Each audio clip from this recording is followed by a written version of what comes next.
Le guide des égarés de Maïmonide, deuxième partie, chapitre 5.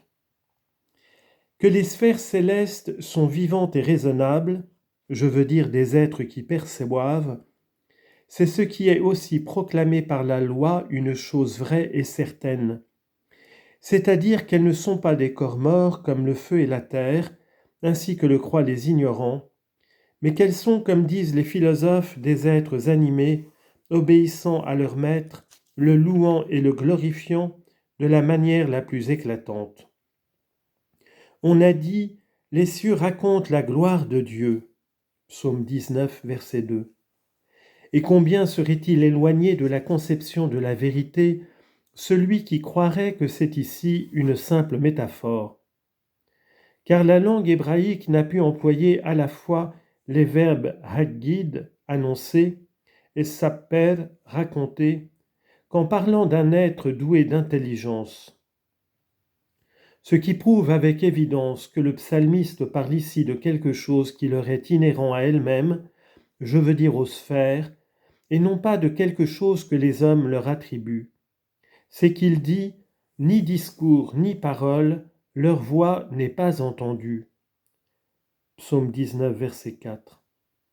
Il exprime donc clairement qu'il parle d'elle-même en disant qu'elle loue Dieu et qu'elle raconte ses merveilles sans le langage des lèvres et de la langue. Et c'est la vérité, car celui qui loue par la parole ne fait qu'annoncer ce qu'il a conçu. Mais c'est dans cette conception même que consiste la vraie louange, et si on l'exprime, c'est pour en donner connaissance aux autres ou pour manifester qu'on a eu soi-même une certaine perception. On a dit à ce sujet « Dites, pensez dans votre cœur sur votre couche et demeurez silencieux ». Psaume 4, verset 5. Ainsi que nous l'avons déjà exposé. Cette preuve tirée de l'Écriture sainte ne sera contestée que par un homme ignorant ou qui aime à contrarier. Quant à l'opinion des docteurs à cet égard, elle n'a besoin, je crois, ni d'explication, ni de preuves. Tu n'as qu'à considérer leur rédaction de la bénédiction de la lune et ce qui est souvent répété dans les prières, ainsi que les textes des Midrashim sur ces passages, et les armées célestes se prosternent devant toi. Néhémie, chapitre 9, verset 6. Quand les étoiles du matin chantaient ensemble et que les fils de Dieu faisaient éclater leur joie. Job, chapitre 38, verset 7. Ils y reviennent souvent dans leurs discours. Voici comment ils s'expriment. Dans le Bereshit Rabba, sur cette parole de Dieu, et la terre était Tohu Vavohu, Genèse 1, 2, elle était Toha et Voha, c'est-à-dire la terre se lamentait et se désolait de son malheureux sort. Moi et eux, disait-elle, nous avons été créés ensemble, c'est-à-dire la terre et les cieux. Mais les choses supérieures sont vivantes, tandis que les choses inférieures sont mortes. Ils disent donc clairement aussi que les cieux sont des corps vivants et non pas des corps morts, comme les éléments. Ainsi donc, il est clair que si Aristote a dit que la sphère céleste a la perception et la conception, cela est conforme aux paroles de nos prophètes et des soutiens de notre loi, qui sont les docteurs. Il faut savoir aussi que tous les philosophes conviennent que le régime de ce bas monde s'accomplit par la force, par les forces qui, de la sphère céleste, découlent sur lui, ainsi que nous l'avons dit, et que les sphères perçoivent et connaissent les choses qu'elles régissent. Et c'est ce que la loi a également exprimé en disant des armées célestes que Dieu les a données en partage à tous les peuples. Deutéronome 4, 19. Ce qui veut dire qu'il en a fait des intermédiaires pour gouverner les créatures et non pour qu'elles fussent adorées. On a encore dit clairement et pour dominer sur le jour et sur la nuit et pour séparer. Genèse 1, 18. Car le verbe machal signifie dominer en gouvernant. C'est là une idée ajoutée à celle de la lumière et des ténèbres qui sont la cause prochaine de la naissance et de la destruction. Car de l'idée de la lumière et des ténèbres produite par les astres, on a dit, est pour séparer la lumière des ténèbres. Or il est inadmissible que celui qui gouverne une chose n'ait pas la connaissance de cette chose dès qu'on s'est pénétré du véritable sens qu'a ici le mot gouverner. Nous nous étendrons encore ailleurs sur ce sujet. Chapitre 6. Quant à l'existence des anges, c'est une chose pour laquelle il n'est pas nécessaire d'alléguer une preuve de l'Écriture, car la loi se prononce à cet égard dans beaucoup d'endroits. Tu sais déjà qu'Élohim est le nom des juges ou des gouvernants. Par exemple, devant les Élohim ou les juges viendra la cause des deux. Exode 22, 9. C'est pourquoi ce nom a été métaphoriquement employé pour désigner les anges et aussi pour Dieu parce qu'il est le juge ou le dominateur des anges. Et c'est pourquoi aussi on a dit, Deutéronome chapitre 10 verset 17, « Car l'Éternel votre Dieu, ce qui est une allocution à tout le genre humain, et ensuite, il est le Dieu des dieux, c'est-à-dire le Dieu des anges, et le Seigneur des seigneurs, c'est-à-dire le maître des sphères et des astres, qui sont les seigneurs de tous les autres corps. » C'est là le vrai sens, et les mots Elohim, Dieu, et Adonim, Seigneur, ne sauraient désigner ici des êtres humains, car ceci serait trop infime pour cela.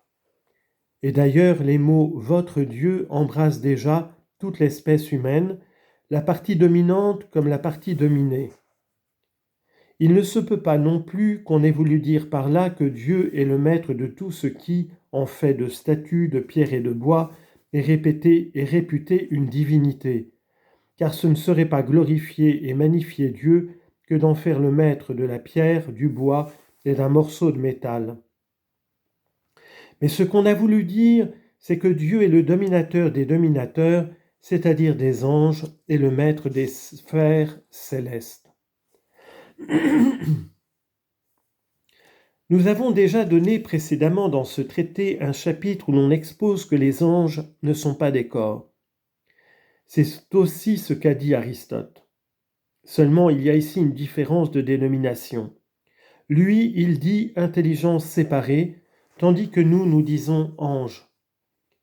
Quant à ce qu'il dit que ces intelligences séparées sont aussi des intermédiaires entre Dieu et les autres êtres, et que c'est par leur intermédiaire que sont mues les sphères, ce qui est la cause de la naissance de tout ce qui naît, c'est là aussi ce que proclament tous les livres sacrés, car tu n'y trouveras jamais que Dieu fasse quelque chose autrement que par l'intermédiaire d'un ange. Tu sais que le mot malach, ange, signifie messager. Quiconque donc exécute un ordre est un malach, de sorte que les mouvements de l'animal même irraisonnable s'accomplissent, selon le texte de l'Écriture, par l'intermédiaire d'un malach, quand ce mouvement est conforme au but qu'avait Dieu, qui a mis dans l'animal une force par laquelle il accomplit ce mouvement. On dit par exemple, « Mon Dieu a envoyé son ange, Malaché, et a fermé la gueule des lions qui ne m'ont fait aucun mal. » Daniel 6, 22. Et de même, tous les mouvements de l'ânesse de Balaam se firent par l'intermédiaire d'un malach. Les éléments mêmes sont nommés malachim, anges ou messagers. Par exemple, il fait des vents ses messagers, malachav, et du feu flamboyant ses serviteurs. Psaume 104, verset 4. Il est donc clair que le mot malach s'applique premièrement aux messagers d'entre les hommes, par exemple, et Jacob envoya des malachim ou des messagers. Genèse 32, 3. Deuxièmement aux prophètes, par exemple, et un malach de l'Éternel monta de Gilgal à Bochim. Juge chapitre 2 verset 1. Il envoya un malach et nous fit sortir d'Égypte. Nombre chapitre 20 verset 16. Troisièmement, aux intelligences séparées qui se révèlent aux prophètes dans la vision prophétique. Enfin, Quatrièmement, aux facultés animales, comme nous l'exposerons. Ici, nous parlons seulement des anges qui sont des intelligences séparées, et certes, notre loi ne disconvient pas que Dieu gouverne ce monde par l'intermédiaire des anges. Voici comment s'expriment les docteurs sur les paroles de la loi, « Faisons l'homme à notre image » Genèse 1, 26. Eh bien, descendons, Genèse 11, 7, où on emploie le pluriel, si, disent-ils, il est permis de parler ainsi, le très saint ne fait aucune chose qu'après avoir regardé la famille supérieure. Le mot « regarder » est bien remarquable, car Platon a dit dans ces mêmes termes que Dieu, ayant regardé le monde des intelligences, ce fut de celui-ci qu'émana l'être. Dans quelques endroits, ils disent simplement « le très saint ne fait aucune chose qu'après avoir consulté la famille supérieure ».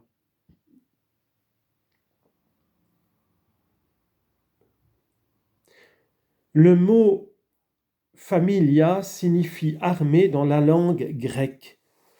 On a dit encore dans le Bereshit Rabba, ainsi que dans le Midrash Kohelet, sur les mots « ce qu'ils ont déjà fait » Ecclésiaste 2, 12. On ne dit pas ici « il l'a fait », mais « ils l'ont fait ». C'est que, s'il est permis de parler ainsi, lui, Dieu et son tribunal se sont consultés sur chacun de tes membres et l'ont placé sur sa base, ainsi qu'il est dit « il t'a fait et il t'a établi ». Deutéronome 32, 6. On a dit encore dans le Bereshit Rabba, partout où il a été dit « et l'Éternel, c'est lui et son tribunal ». Tous ces textes n'ont pas pour but, comme le croient les ignorants, d'affirmer que le Très-Haut parle ou réfléchit ou examine ou consulte pour s'aider de l'opinion d'autrui, car comment le Créateur chercherait-il un secours auprès de ce qu'il a créé ? Tout cela, au contraire, exprime clairement que même les moindres particularités de l'univers, jusqu'à la création des membres de l'animal tels qu'ils sont, que tout cela, dis-je, s'est fait par l'intermédiaire d'anges. Car toutes les facultés sont des anges. De quelle force est l'aveuglement de l'ignorance et combien est-il dangereux ? Si tu disais à quelqu'un de ceux qui prétendent être les sages d'Israël que Dieu envoie un ange qui entre dans le sein de la femme et y forme le fœtus, cela lui plairait beaucoup. Il l'accepterait et il croirait que c'est attribuer à Dieu de la grandeur et de la puissance et reconnaître sa haute sagesse. En même temps, il admettrait aussi que l'ange est un corps formé d'un feu brûlant et qu'il a la grandeur d'environ un tiers de l'univers entier, et tout cela lui paraîtrait possible à l'égard de Dieu. Mais si tu lui disais que Dieu a mis dans le sperme une force formatrice qui façonne et dessine ses membres, et que c'est là l'ange, ou bien que toutes les formes viennent de l'action de l'intellect actif, et que c'est lui qui est l'ange et le prince du monde, dont les docteurs parlent toujours, il repousserait une telle opinion. Car il ne comprendrait pas le sens de cette grandeur et de cette puissance véritable qui consiste à faire naître dans une chose des forces actives, imperceptibles pour les sens. Les docteurs ont donc clairement exposé, pour celui qui est véritablement un sage, que chacune des forces corporelles est un ange, à plus forte raison les forces répandues dans l'univers, et que chaque force a une certaine action déterminée et non pas deux actions. Dans le Bereshit Rabba, on lit « Il a été enseigné, un seul ange ne remplit pas deux missions, et deux anges ne remplissent pas la même mission. » Et c'est là en effet une condition de toutes les forces physiques. Ce qui te confirmera encore que toutes les forces individuelles, tant physiques que psychiques, sont appelées anges, c'est qu'ils disent en plusieurs endroits, et primitivement dans le Bereshit Rabba, chaque jour le Très Saint crée une classe d'anges qui récitent devant lui un cantique et s'en vont. Comme on a objecté à ces paroles un passage qui indiquerait que les anges sont stables, et en effet, il a été exposé plusieurs fois que les anges sont vivants et stables, il a été fait cette réponse qu'il y en a parmi eux qui sont stables, mais qu'il y en a aussi de périssables. Et il en est ainsi en effet, car ces forces individuelles naissent et périssent continuellement, tandis que les espèces de ces formes sont permanentes et ne se détériorent pas. On y dit encore au sujet de l'histoire de Judas et de Tamar, Rabbi Yochanan dit « Judas voulut passer outre, mais Dieu lui députa un ange préposé à la concupiscence, c'est-à-dire à la faculté vénérienne. Cette faculté donc, on l'a également appelée ange. Et c'est ainsi que tu trouveras qu'ils disent toujours un ange préposé à telle ou telle chose, car toute faculté que Dieu a chargée d'une chose quelconque est considérée comme un ange préposé à cette chose. Un passage du Midrash Kohelet dit « Pendant que l'homme dort, son âme parle à l'ange et l'ange au chérubin ». Ici donc, pour celui qui comprend et qui pense, ils ont dit clairement que la faculté imaginative est également appelée ange et que l'intellect est appelé chérubin. Cela paraîtra bien beau à l'homme instruit, mais déplaira beaucoup aux ignorants. Nous avons déjà dit ailleurs que toutes les fois que l'ange se montre sous une forme quelconque, c'est dans une vision prophétique. Tu trouves des prophètes qui voient l'ange comme s'il était un simple individu humain, par exemple, et voici 3 hommes, Genèse 18, 2. À d'autres, il apparaît comme un homme redoutable et effrayant. Par exemple, et son aspect était celui d'un ange de Dieu très redoutable. Juge 13, 6. À d'autres encore, il apparaît comme du feu. Par exemple, et l'ange de l'Éternel lui apparut dans une flamme de feu. Exode 3, 2. On a dit encore au même endroit, à Abraham qui avait une faculté excellente, ils apparurent sous la figure d'hommes. Mais à Lot qui n'avait qu'une faculté mauvaise, ils apparurent sous la figure d'anges. Il s'agit ici d'un grand mystère relatif au prophétisme, dont on dira plus loin ce qu'il convient.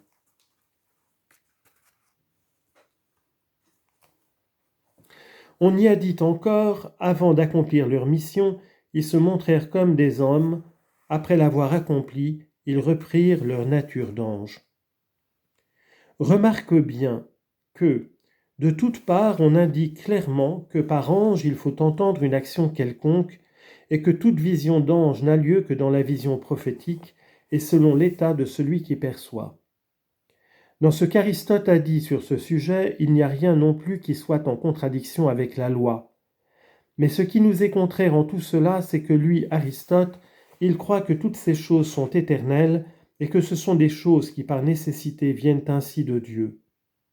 Tandis que nous croyons que tout cela est créé, que Dieu a créé les intelligences séparées et a mis dans la sphère céleste une faculté de désir qui l'attire vers elle, que c'est lui en un mot qui a créé les intelligences et les sphères et qui a mis ces facultés directrices. C'est en cela que nous sommes en contradiction avec lui. Tu entendras plus loin son opinion, ainsi que l'opinion de la loi vraie sur la nouveauté du monde.